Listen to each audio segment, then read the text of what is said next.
WhatsApp की कहानी। ये कहानी शुरू होती है मनीषा के घर से, जहाँ उसने एक साथ दो बेटियों को जन्म दिया था। ये तो वही हो गया जिसका डर था। मेरी मनीषा तो ठीक है ना भाभी? अरे तू बस मनीषा मनीषा कर, आगे की बात सोचना है। तेरी बीवी बिल्कुल ठीक है, पर तुझे एक साथ दो बेटियां हुई हैं, जुड़वा। जुड़वा बच्चे कैसे होते हैं पता है ना तुझे?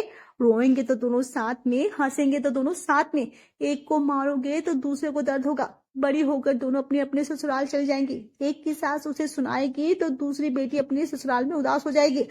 ऐसे तो दोनों ही दुखी रहेंगी ना तेरी बेटियां। बता। हे भगवान भाभी, अब क्या होगा? ये नहीं होना चाहिए था ना भाभी, क्या गलत हो गया? अरे भाभी आप फिक्र मत कीजिए, बच्चे अपना भाग्य खुद लेकर आई हैं। हम कौन होते हैं टेंशन लेने वाले? हाँ, धीरे धीरे वक्त बीत जाता है। रंजू और मंजू बड़ी हो जाती हैं, पर नाम की टाइमिंग के अलावा दोनों में कुछ भी कॉमन नहीं था। उल्टा दोनों निकलती है एक दूसरे के अपोजिट। पूरे 25 साल के बाद आना हुआ है वापस। जब गई थी मैं तो गोद में थी रंजू मंजू, नहीं मनीषा है? अब कितनी बड़ी हो गई है और कितनी सुंदर भी हो गई दोनों। दोनों लड़की की शादी की सोच रहा है कि नहीं, या जिंदगी भर घर में बिठा के रखेगा? अरे भाभी, पर कोई अच्छा लड़का मिले तब ना। मैं तो यहाँ एक शादी में आई हूँ, रईसों की शादी है। तुम दोनों भी साथ में चलो, इसी बहाने रंजू मंजू बाकी लोगों की नजर भी में आ जाएंगी। ऐसे ही तो इस शादी ब्याह की बातें होती है ना। वैसे मैं ना अपनी दोनों भांजियों के लिए ना ये गुलाबी रंग का सूट पीस लेकर आई थी। हाँ, पिंक कलर। ताई जी, मैं पिंक कलर नहीं पहनती। हाँ, मुझे मैं देना। पिंक कलर तो मेरा फेवरेट है ताई जी। मुझे पता था आप जब भी आओगे ना तो मेरी पसंद का ही ड्रेस लाओगे। थैंक यू ताई जी। रंजू और मंजू के जुड़वा होने के बावजूद उनकी पसंद में इतना इतना अंतर देखकर ज्योति तंग रह जाती है। ये क्या है मनीषा? मैंने तो पहले ही कहा था ना भाभी, अपनी किस्मत खुद लेकर आएंगे दोनों। अब आराम से दोनों अलग अलग घर में जाएंगे तो कोई दिक्कत ही नहीं होगी। अपनी जेठानी के साथ मनीषा मुरारी और अपनी बेटियों दोनों को लेकर शादी में पहुंच जाते हैं, जहां प्रकाश को रंजू पसंद आ जाती है और विकास को मंजू। वह ब्लैक ड्रेस वाली लड़की कैसी लग रही है? तेरी होने वाली भाभी। मेरी नजर तो भैया पिंक ड्रेस वाली पर है। भैया तुम्हारे छोटे भाई की होने वाली बीबी। अरे तू पटाएगा लड़की? अरे रहने दे भाई, लड़कियों के सामने मुंह तो तेरा खुलता नहीं है। तेरा वैसे ये है किस घर की? प्रकाश ये कह ही रहा था कि तब तक विकास जाकर मंजू से बातें भी करना शुरू कर देता है। आप लड़के की तरफ से तो नहीं लग रही, लड़की की साइड से होंगी है ना? हाँ, वो ना लड़की के पापा ना मेरे ताऊ जी के बेस्ट फ्रेंड है। आपकी लड़की ने तो हमारे लड़के का दिल ही चुरा लिया। लड़का मेरे ताऊ जी का बेटा है।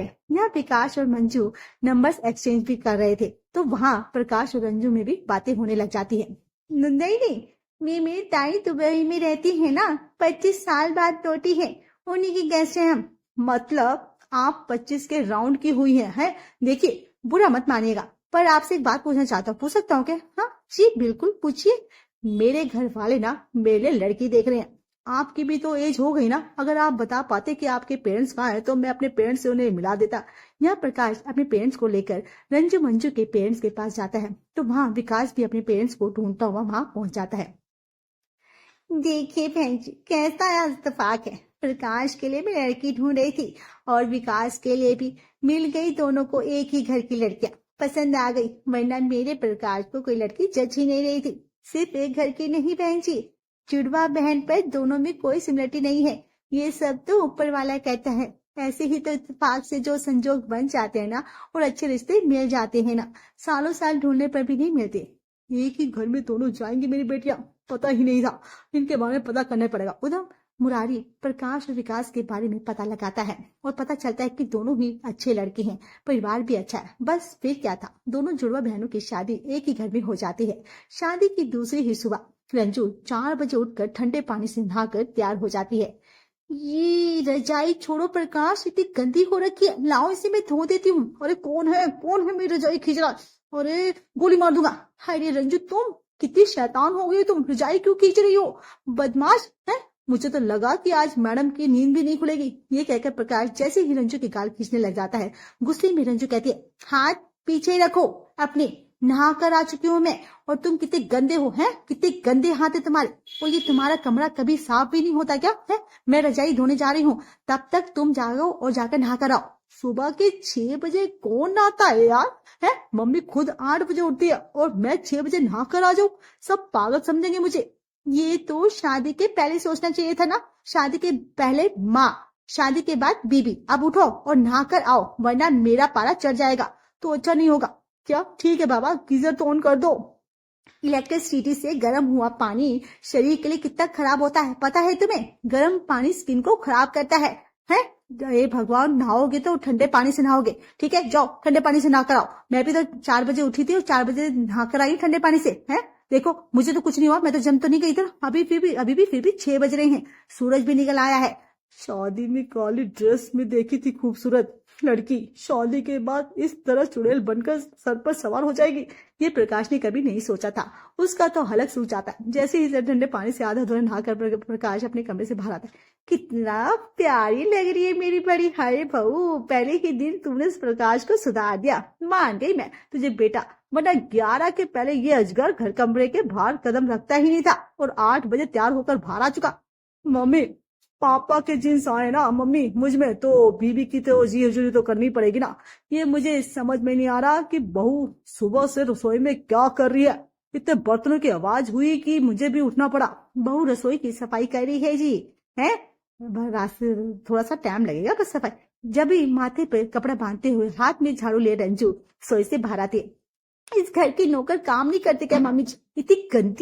इतनी गंदी क्या बोलूं, ज्यादा से ज्यादा गंदी है रसोई में। क्या बताऊं, छज्जे पर तो चूहे की तो लाश पड़ी हुई है। हाय राम, इतनी गंदी। आज का पूरा दिन तो रसोई की सफाई करने में ही चला जाएगा। कब होगी पहले रसोई की सफाई?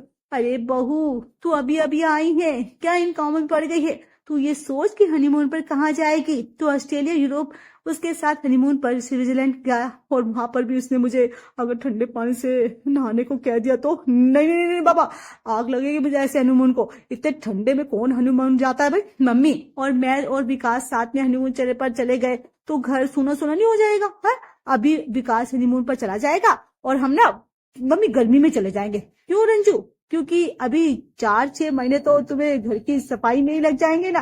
हाँ, सभी चाय के इंतजार में बैठे रहते हैं पर रसोई रंजू साफ ही करती रहती है। ऐसे ही बज गए जाते हैं 11। सुबह के 11 बजे पर अभी घर पर शख्स सोया था, वो थी मंजू। तभी मंजू के फोन की घंटी बजती है। हेलो, कौन बोल रहा है? समझ में नहीं आता कि मंजू सो रही है। अरे दिमाग की पैदल लड़की, तू अभी तक सो रही है? सुबह के 11 बज रहे हैं। हे भगवान, मुझे पता था तू सो ही रही होगी। अच्छा हुआ मैंने फोन कर दिया। अब जल्दी से उठ और बाहर जा। नींद में आंखें मसलते हुए मंजू अपने ससुराल वालों के सामने से निकलकर घर के बाहर जाके खड़ी हो जाती है। हाँ, मैं घर के बाहर आ गई मम्मी, पर यहाँ कोई नहीं है। मंजू, तुम ये घर के बाहर जाकर क्यों खड़ी हो गई हो, वो भी नाइट ड्रेस में? अंदर आओ जल्दी से। तब जाकर मंजू की नींद खुलती है। हे भगवान, सॉरी मम्मी जी, वो क्या है ना, मुझे जरा देर से उठने की आदत है ना। तो वैसे तो आप लोग ऐसे भूखे लाचार की तरह बैठे हुए, आप लोगों को चाय नाश्ता नहीं मिला क्या? हाँ, मुझे पता था। ये दीदी और उनकी सफाई रखने की आदत। मंजू सीधा अपने कमरे में जाती है और अपने बैग में से एक थर्मस निकालती है। ये रही गर्मा गर्म चाय और नाश्ता। मैं अपने मायके से थर्मस में चाय भरकर लेकर आई थी मम्मी जी, ताकि बार बार गर्म ना करना पड़े। कल सुबह की है, ज्यादा पुरानी नहीं है, वरना मैं तो 3-3 दिन पुरानी चाय भी पी लेती हूँ। और ये नाश्ता तो मम्मी ने बैग में भर कर दिया था। बिना सोचे मंजू डिस्पोजल में अपने ससुराल वालों को थर्मस की चाय और स्नैक्स परोस देती। ये क्या कॉम्बिनेशन लेकर आए हो तुम भाई? है सुषमा जी, एक बहू बिना ब्रश किए खा रही है और दूसरी छज्जे तक को साफ कर रही है। कल सुबह की बनाई हुई चाय, वो भी बहू के मायके की पीऊंगी? कैसे मैं इसे पर मना भी कैसे कर पाऊंगी? ऐसे डिस्पोजल में चाय अपने ससुराल वालों को कौन सर्व करता है? मंजू, आज तो तुम्हारी पहली रसोई की रस्म होने वाली थी ना। है, ऐसे पहली रसोई करती है क्या? है बहू, अच्छी लगती है क्या? जाओ जाके पहले ब्रश करो और नहा लो। ब्रश हो जाएगा। हाय हाय, क्या क्या, इतनी ठंड में नहा लूं ताकि मुझे बुखार हो जाए और हनीमून पर भी ना जा पाऊं? नहीं, ब्रश क्या कर लगा रखा है आपने? कभी ब्रश कभी नहीं करना चाहिए। ये आर्टिकल नहीं दे रहा आपने कि आजकल जो पेस्ट आते हैं ना, वो जहरीले होते हैं। मुंह के सलाइवा से में गुड बैक्टीरिया होते हैं जो डायरेक्शन को अच्छा रखते हैं, इसलिए ब्रश तो करना ही नहीं चाहिए। और रोज नहाने से शरीर की स्किन डैमेज होती है। परसों हेल्दी थी, परसों नहाई थी मैं, अब रोज नहीं नहाऊंगी मैं। क्या थी सुषमा की दो एंटिंग बहुएं। एक दिन की बात है और एक दोपहर। कभी देर तक ही एक पोजीशन में बैठे रहने के कारण सुषमा के घुटनों में दर्द आ जाता है। हाँ मेरा घुटना। अरे मंजू रंजू कहाँ हो दोनों? अपनी सास की आवाज सुनकर रंजू फौरन उनके कमरे में आती है। क्या हो गया मम्मी जी, आप ठीक तो है ना? इसलिए कहती हूँ साफ सुथरा रहा कीजिए, सारी बीमारी ना दूर गंदगी भारत। अभी आधे घंटे पहले ही तो नहा कर बैठी हूँ, मैं अब क्या फिर से नहाने जाऊंगी क्या? वो बाल सुखाने के चक्कर में बैठे बैठे घुटने बंद हो गए, जरा तेल से मालिश तो कर दे। हाँ आधे घंटे पहले नहाने के बाद अब वही फोन चला रही है ना मम्मी जी, जिसे लेकर आप बाथरूम में चली जाती हैं। अब ऐसे में मैं आपको कैसे तेल लगाऊं? है 5 मिनट लगेंगे, एक ठंडे पानी का शावर लेकर आ जाइए, मैं फिर तेल लगा देती हूँ। कोई जरूरत नहीं है, जाकर मंजू को भेज दे, मंजू लगा देगी मुझे तेल। जा। रंजू जाकर मंजू को अपनी सास के कमरे में भेजती है। बाप रे बाप मम्मी जी, आपके पैर कितने ठंडे हैं। अभी अभी ना मैं तो नहा कर आई हूँ। क्या आप? हाँ आधे घंटे पहले नहा कर आई है तो? हाँ बहू बस कर दे, बस माँ जी मैं तो नहीं हाथ लगाने वाली, बहुत ठंडे ठंडे पैर हो गए आपके। कम से कम 5 घंटे तो आपके शरीर को गर्म होने में लग जाएंगे मम्मी जी। मैं ना हीटर चालू करके ना रूम बंद करके चली जाती हूँ, एक बार आपके शरीर में गर्माहट आ जाएगी ना उसके बाद आती हूँ, मैं फिर तेल लगा दूंगी, कोई जरूरत नहीं है मेरी जान के दुश्मन बनने की। मैं खुद ही भी अपने घुटनों में तेल लगा लूंगी। जब एक सुबह दुकान जाने के लिए जैसे ही विकास नहाने के लिए जा रहा था, बंदर टोपी के साथ 2-2 स्वेटर पहनने के बाद भी रजाई ओढ़ी हुई मंजू कहती है, फिर नहाने जा रहे हो क्या तुम? देख लो ये नहाने के बाद ना फिर मेरे गाल को टच मत करना। हाँ क्योंकि मुझे ना बर्दाश्त नहीं होगा।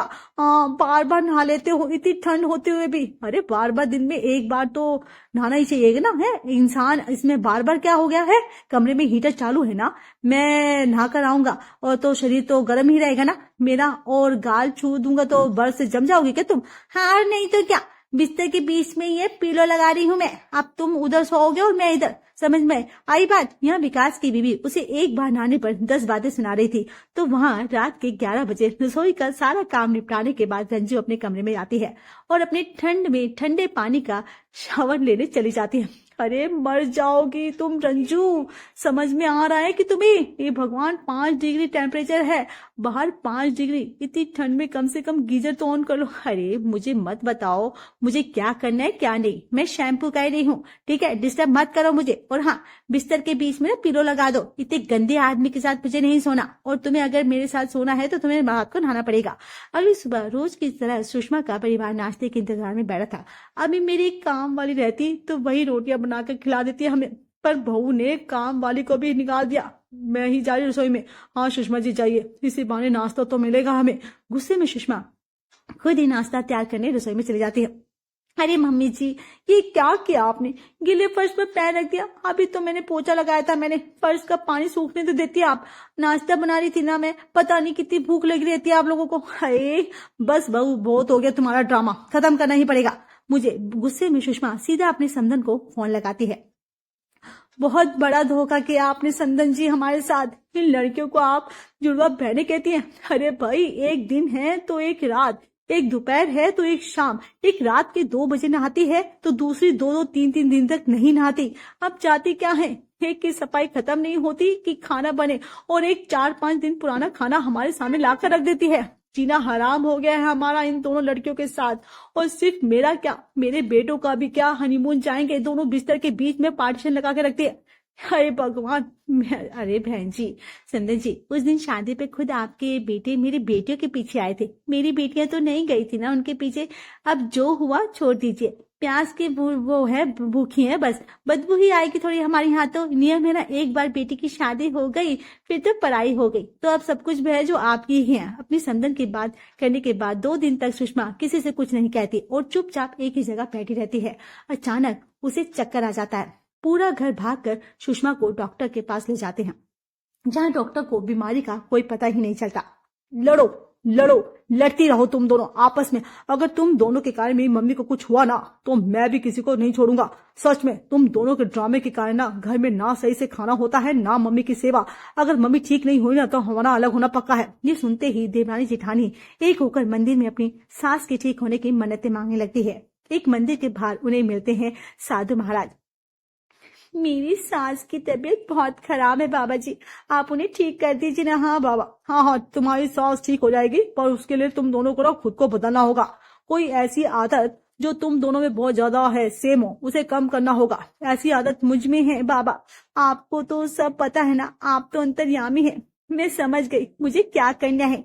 मंजू हॉस्पिटल में अपनी सास के पास जाकर उनके पैर पर बैठ जाती है। बहुत साफ सफाई करती थी मैं, ऐसी साफ सफाई क्या काम आई मेरी। अगर मैं अपनी सास की सेवा ही नहीं कर पाई तो क्या फायदा इस चीज का। खुद को ऐसे ठंड से बचाया मैंने, अपनी की सास के घुटनों में तेल तक नहीं लगा पाई मैं। आज पूरी तरह बदल जाऊंगी मम्मी जी। मैं भी लगता है उस एक्टर ने अपना काम सही से कर दिया। अब मैं आराम से इस बीमारी होने के इस नाटक को खत्म कर सकती हूँ। 2 ही मिनट में सुषमा धीरे धीरे कर मुस्कुराने लगती है और सब खुश हो जाते हैं कि सुषमा ठीक हो गई। पर अगली सुबह वो हो जाता है जिसकी प्लानिंग सुषमा ने की ही नहीं थी। आज रंजू 9 बजे तक नहीं उठी थी और मंजू पहले ही रसोई में चली गई थी। चलो अच्छा है, लगता है दोनों बदल गई और अब सब ठीक लगता है। आपकी बीमारी का गहरा असर पड़ा है दोनों पर। नहीं पापा, गहरा नहीं, बहुत कभी गहरा। कभी ना हाँ, नहाने वाली मंजू सुबह से 2 बार नहा चुकी है। सुबह से रसोई साफ करी है क्या, और आज रंजू उठने को तैयार ही नहीं है। लगता है फिर से बीमार होना पड़ेगा। दोनों को इनकी आदतों को कम करने को कहा था, पूरी तरह बदलने को नहीं।